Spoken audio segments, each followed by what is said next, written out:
Welcome to One Word a Day. I'm Sophia, piloting to the universe of Chinese. In December, I'm going to go over some classical Chinese poems. And of course, the poems are kind of long and many characters. And for me to make it digestible for you guys, I want to do it in a shorter. So each day I'm going to share like 2 lines, 2 stanzas. No, I think that's 1 stance. So these are the most known or learned, taught to grade schoolers most of the time. And it's nice to revisit them later in life and still feel it's relevant and I can take something out of it.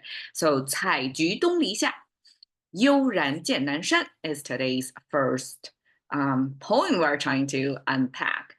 It describes a picture when the poet kind of taking a leisure or slowly living his life in a quiet corner of the earth, kind of sign off or disfranchised from the societal pressure back then in his historical context, that all the educated, literate men were their track, life's career trajectory was only one, which is getting into the government like become a bureaucrat at a certain level of the government, either central or regional.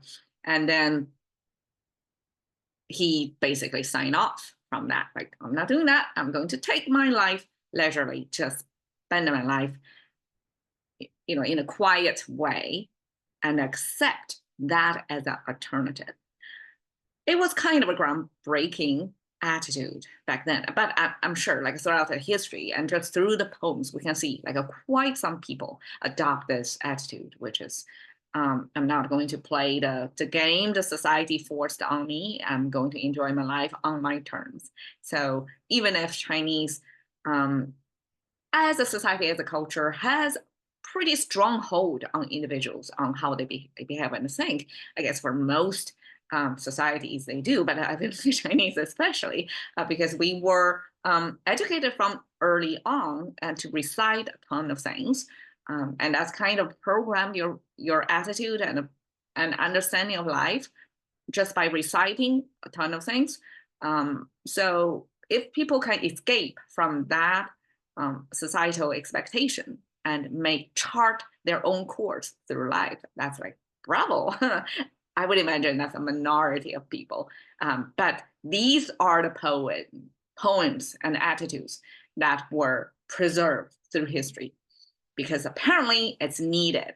Later generations need to hear such a voice to kind of have this opt-out attitude. Okay, 采菊东篱下, describe you're picking the chrysanthem. Okay, I'm running out of space, so it's chrysanthem under the east fence. This describes your basically gardening, right? While you're gardening, you probably want to make a bouquet made of chrysanthem. We have chrysanthem talked about a few months ago in our single character, plant-based character. So you can check that. Then 采, made of this wood symbol, canopy, root, trunk, 3 strokes, simple structures of a tree. And then we have the 3-finger hand symbol, meaning somebody picking something from the tree. So you can almost imagine this gatherer for the hunter-gatherer society. That's, picking is for food gathering. And that's the earliest stage of, for survival for all of us. That's an important activity. And so it was created as such, with your hand on top of the tree. Okay, same tree structure, right? 2 curves connected by 1 vertical line, except in the middle, we have a sun symbol embedded in there. And the sun symbol is expressed by oval shape with horizontal line symbolizing the energy. So it's an energetic ball. And the sun is embedded in the trunk, meaning it's early in the day, the sun hasn't risen above the treetop yet. So that symbolizes sunrise. We have a sunset, but it was described differently to mean the location of the sun. So sunrise the location of sun is on the east. We're using the sunrise to express the east. And when it comes to the west, we use the bird coming to the nest. So that's just culturally defined. So that's the east. And the fans, we have the bamboo symbol on the top, which is the leaves of the bamboo. Two of them means clusters of bamboos, because bamboos normally don't come in singular. And then we have the wild animal. So this was not specified, like what exactly type of animal that is. We know it's an animal by this like kind of a semi-closed box thing with a cross in the middle. So when we use a cross, that's almost like it's something we don't exactly know. It's an animal head. How animals think and behave, probably that's a mystery for the language creators. So they use this crossing, and then we have this tail, meaning it's an animal, right? Humans don't have tails at that point anymore. And then the two legs. So it's from the back view with some sort of head. And then this, you can see it as antlers, something growing on top of the head or something, right? So it describes a wild animal without a specific what exactly that is. We have seen deer, horse, bear, leopard in the past in our animal month, but this is some generic wild animal character. And then this bamboo means it's the fence material made of bamboo, and the purpose of the fence is to separate your living quarters from the animals. Very logical, right? And then 下, we simply have this benchmark, horizontal line, and then with a pointer, this is the indicator to me, it's below this benchmark. That's our under. And the Chinese, when we talking about the location of things, we will talk about the location first, which is 东篱, the east fence. And then we talk about in relative to this east fence, exactly where that's positioned, which is under the east fence. So in English, we will say under east fence. We put under in front of the location. But in Chinese, we give you the location first, and then we give you the details exactly where that's located. Okay, 采菊东篱下. Then 悠然见南山. So if 采菊东篱下 is about your gardening, your own private space, here you're turning your vision above and see far away. You see the mountains on the south side relative to you, South Mountain. And 悠然, this is the key. This is the gist of the poem, which otherwise would be a casual gardening thing that you're picking your flowers. Yeah, so what? But 悠然 is the key point here.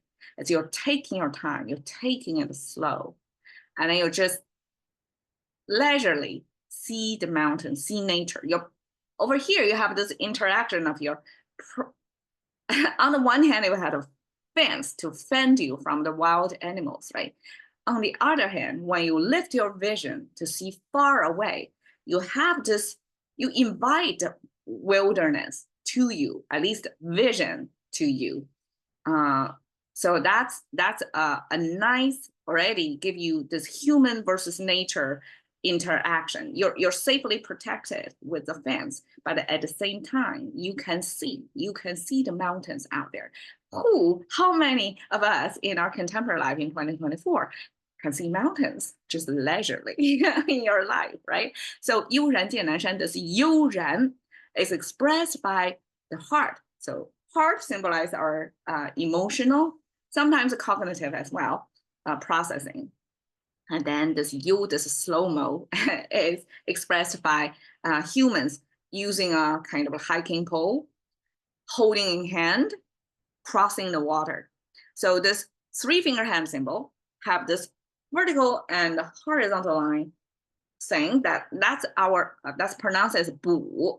It means trying to forecast, predict the future.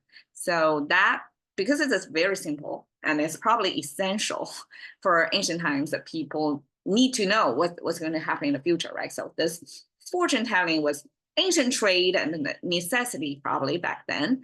And then holding that thing eventually means holding any kind of tool. And then we have this human figure just left side facing human figure. And this one vertical line stroke is a super simplification of the water. Water used to have 5 strokes, but over here out of space. So sometimes the Chinese do that simplification. It's just 1 stroke, indicate a lot of things. And we have this human hand holding this, hiking pole thing, crossing the river. And this is depicting a human behavior that's slowly wading through water. Because wading through water, you gotta be slower than walking on land, right? So by that change of space, you're walking, naturally you're just slower. And adopt that slow motion with your heart. It's almost like an English expression of take it slow.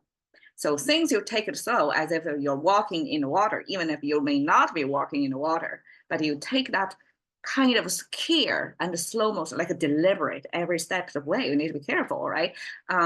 Take that, apply to other areas in your life. And that's the kind of slow we're talking about. And this motion, even if a translated motion, but actually it means the vibe. And this vibe is made of dog barbecue. Okay, we have the dog here, the nozzle of the dog, the ears of the dog, the fluid body shape of the dog. So this is a verticalized dog. And then we have the meat symbol, which looks like an omega sign with 2 stripes. That's a Chinese simplification of meat. Probably ancient times, we don't have meat preservation, like we don't have a refrigerator, right? And we store meat by drying it up. And probably oftentimes it looks like this omega sign shape. And then we have a bonfire underneath it, so which is a cone shape with 2 sparkles. That's a simplification of how fire will look like. And then you obviously have the dog, the meat above the fire. So this pet eating thing was real. But I have to point out, we're looking at thousands of years ago when people create this dog barbecue character. And that, yes, said in the past, dog eating was a thing. And I have to say, ancient times, humans and the dog, their relationship probably is not your pet. Actually, it's your food source. So from that, it's a different historical context. So we cannot really judge, my ancestors because they're dog eaters, they're evil, all that. No, it's a different historical context. Okay, 戒, we have the eyeball, right? Because when we talk about your vision, you're seeing something. This is the device humans use to see, our eyeball. Again, it's a verticalized, just like a dog, it's verticalized to save space. So it's verticalized. And then we have this R-looking thing, which is another way to write human or abstraction of human. And this is a streamlined, narrowed, squashed, narrow human. And this, because it's put not on the left side, but below the eyeball, to create a picture of this eyeball sitting on top of the human, that it has more space horizontally. So therefore, it's kind of spelled out in the full form, which is kind of R shape. And humancy is how Chinese transmit the function of see. We're not just physically see things. We are filtered, biased, and limited, flawed in our seeing. And Chinese character recognize that and put a human next to the eyeball to remind all of us that when you're seeing something, it's only your version of seeing. I find that deep. Okay. All right. Nan is said to be an instrument in ancient times. It's kind of a bell shape. So you can see it's a percussion instrument in an ancient orchestra. And it's most often located on the south side of the orchestra. Therefore, it symbolizes the south. And this is the bell shape. And I guess these are decorative, shapes on the bell. And probably it's sit on the, I don't know, this is a grass symbol actually. So probably there's some structure to make the bell hung up onto the a beam. So we actually have a specialized character, meaning specialized. That is the beam used to hang the bell. So apparently ancient music making was a big deal I mean, still big deal in today's life, right? But it's commercialized. But ancient times is more of a ritual, and so people take it more seriously. We have a ton of words, characters inherited from that. A lot of concepts are created from music making. Actually, the character of joy is drumming back then. Okay, anyways, this is the south, and shan simply the mountain range. And we use this spiky upward pointing things to symbolize the mountain peaks. There are at least three, and by three, we don't literally mean three, it means multitudes. So it's a mountain range. 悠然见南山, simply from the last stance that you see within your yard, you not only, okay, it's a gardening, right? And you're caring for very small thing, chrysanthem. You're really taking that, taking it into your palm while you're picking at the flower. So that's kind of a small, everyday, detailed life thing. And over here, you expand your existence almost. You're interacting with a mountain, with your vision. You have a bigger interaction with the nature out there beyond your fence, and you take it really slow and slowly appreciate that. Anyways, I find it very satisfying every time I read about it, to kind of reframe, recalibrate my mindset about the fast-paced modern life versus a slow life attitude. And this picture, kind of like a chrysanthem with the fans and with the, the sun, the plant, like all that basic simple things in life.